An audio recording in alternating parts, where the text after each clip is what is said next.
Hey guys, this is Jimmy. This is my part of my garden outside. First we're gonna go inside. I'll show you my seedlings that are started. I shouldn't say mine, it's my wife and I both do this kind of stuff. But then we'll come back out and I'll walk you through what we have going out here. Before I do that, I'm just gonna give you one quick shot of our chickens. They're over there in the coop. We have 4 chickens. That's enough of that. See you inside. So here is our little seedling corner of the basement, and I use these Mylar blankets to reflect the light back and also to keep in some heat because it's kind of cool down here. I think what you're seeing in front of you, I see basil and peppers and tomatoes. Maybe is that dill? Over here, more of the same, and I think there's also, what is that? Pak choy, and some onions, and yeah. So yeah, these are just LED shop lights, and they're not like the cheapest ones you can get, but they're definitely not expensive. I think I paid maybe 15 to 20 bucks for them, for each of them, and they're plenty powerful to start seeds. One thing we have to do once it gets warmer out, right now it's a little too cold, but is to let the plants get used to the sun. You have to kind of like bring them out, give them mostly shade, give them a little bit of sun, and work their way up to a full sun, because otherwise they'll get burned out and potentially die. But okay, I'm gonna bring you outside for what we have going out there. Okay, I'm gonna start back here in the way far back of the corner of the yard, and this is our strawberry bed, and we also have on this little trellis here, it looks like we got some buds going actually. These are hardy kiwis, so they're like cold weather kiwis. They're more like the size of, I think they're more like the size of grapes. We've actually not had any production out of this yet because this was a small plant, and the last couple of years it's starting to get bigger, so I'm hoping that we can get some production this year.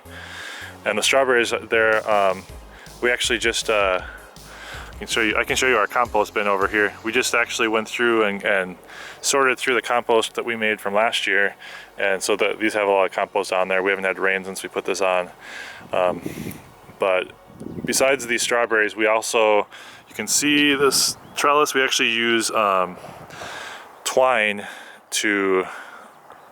as string trellises for tomatoes. We also do plant usually 7 or 8 tomatoes in this bed, and grow them up the strings. The rest of the gardens have the other style trellises that are made out of conduit and concrete remesh, and they work really well. And they can hold a good amount of weight. This is our second bed. There's not much in here yet. I think there's some kale, maybe some broccoli seedlings. There's some kale right here. Over here, this is the stuff that's growing really well is kale that we. These 2 plants over here on this side actually were completely uncovered over the winter, and they just started coming back. This whole thing was covered in one of these cold frames for the winter, and really came back strong. And these here are some garlic that we planted in the fall, and they come up in the spring and they grow. And I think over here might be some more broccoli. We got some lettuce over here, and in the cold frames, these are going to be growing. The things in the cold frames are going to grow up the trellis. I think we have cucumbers that we're hoping to start. It's nice to be able to start things a little earlier, and that's what the cold frame allows it to do. These cold frames are really just plywood boxes, and these are old windows from a storm door that my parents had, and works really well. Some more garlic, and this mess here is raspberries, and then we usually have over here, we have a couple planter boxes. We usually put basil in here, and then this one that's kind of beat up is got oregano. And then we do have a grapevine that we planted the same time that we planted those kiwis, and so we haven't actually had production out of that yet either. And this garbage can with holes in is also our sort of like compost bin, so we don't, because that one is our production bin that goes pretty much the whole time, and this is where we put it when we come like from the kitchen. We bring it out here and just leave it there until this gets filled up, and then we'll dump it out into the big bin. We have one more bed over on the other side of the fence here on the sunny side of the yard that I'm going to show you. Oh, we do have rain barrels. We have one rain barrel here and one in the front. In various places throughout the yard we have what this is comfrey. It's a really prolific, fast-growing plant that works really well for. It has a lot of nitrogen, and you can put it as mulch or a compost ingredient. We've got some more garlic and kale, and looks like broccoli. Some onions that came back from last year that I think we're just using as green onions.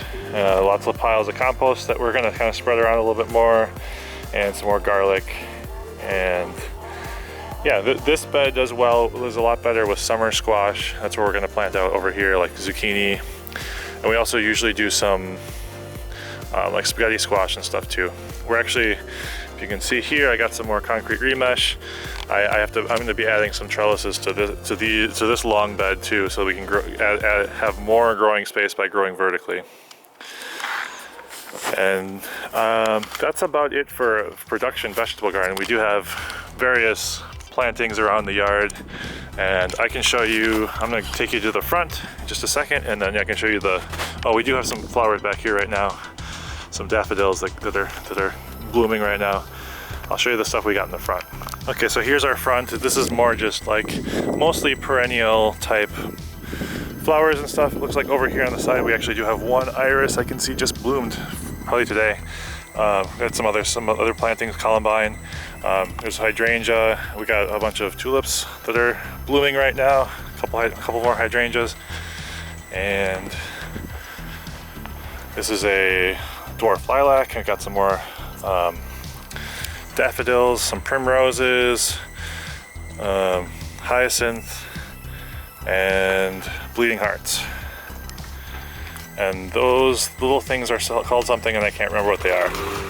Okay, that's my garden, that's my yard, and I hope you enjoyed it. See you later.